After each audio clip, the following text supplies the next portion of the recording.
University unions are threatening to go on strike tomorrow, Thursday. It only tells the, the, the reneging, tells that the government has reneged in agreement reached. That is why they'll be bold to make that move for a strike tomorrow. What was strike agreement is not with government? Yes, you remember they went on strike in solidarity with ASU that was on strike in 2022 over the implementation of Integrated Payment Personnel Information System, IPPIS, which they say didn't capture their peculiarities. And for that reason, government withheld their 8-month salaries. And the president, Bola Tinubu, came into power, said these salaries should be paid. And according to the argument, part of the months have been paid. They are owed about 4 months after even the pronouncement of the president that the directive of the National Assembly that this money should be paid. ASU, according to them, have been paid, but they are still not being paid. And worst off is also the issue in the Abia State University, where workers are owed 13 months, and even Ambrose Ali University, where there are issues in Edo State. And pockets of issues they are complaining about. Even the inauguration that will take place tomorrow of the federal institutions governing boards, their complaint is that what we raised here, that some persons there didn't go through the 4 walls of education per se, or don't graduate, or they didn't fulfill the righteousness of being educated. And they are appointed into to oversee boards of academic institutions. So what would they give? What would they give? Now, what would they offer? Yes, some people have argued that out, that wealth of experience is what they are coming with, whether they have diploma, some of these persons, or they have HND, whether some of them went through a National Youth Service Corps, or whether they went through university or college of education or not, but they believe that wealth of experience is what they are coming with. They were making reference to some ministers that are not qualified in some sectors, but they are appointed as ministers. No, but they went to school. Yes, they went to school.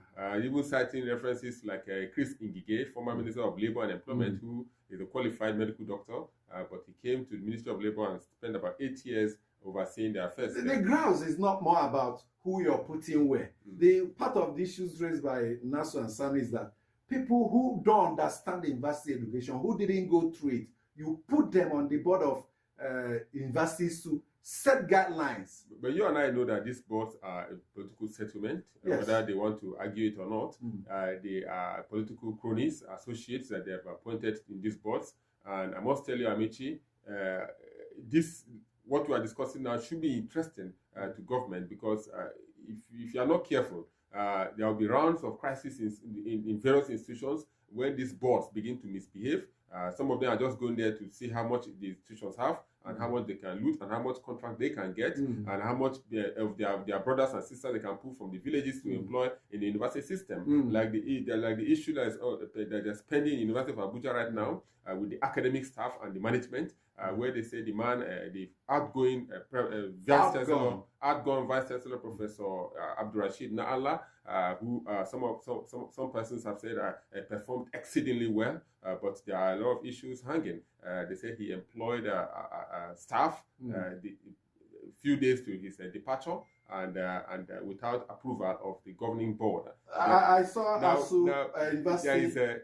We saw university lecturers yesterday. Yes, they said they were sweeping away the food. Conduct a process. They came in their hundreds. We even heard that they had to slaughter a cow in celebration of the exit of Professor Nala, the man that they said took University of Abuja, dragged it 30 years behind that. He indeed, that's the allegation. It was a reign of impunity, a reign of dictatorship and tyranny. So that is how they describe it. They were celebrating and they were sweeping, and with brooms, they were sweeping the universities. They say they want to sweep out his footprint so that I was there. Things like that will never happen to the university again. You know, the quarrel, the worry of the academic staff union is that for you to rise to the position of a vice chancellor, you must have been a member of ASU as a lecturer. You're a member of ASU. So if he was a member of ASU, or he was a member of ASU before he became vice chancellor, how comes he wasn't attending to some issues raised by the academic staff union of universities in the University of Abuja, for example. Amici, some of the issues they are concerned about is that is the governing board that should give a waiver for employment, and there was no governing board, and the VC inaugurated what they call interim governing board, interim board or something like that, to oversee the employment of persons. And they feel there's a lot of huge nepotism in the employment he has done, and those employed by previous VCs, according to them, have not been regularized. So those are some of the issues.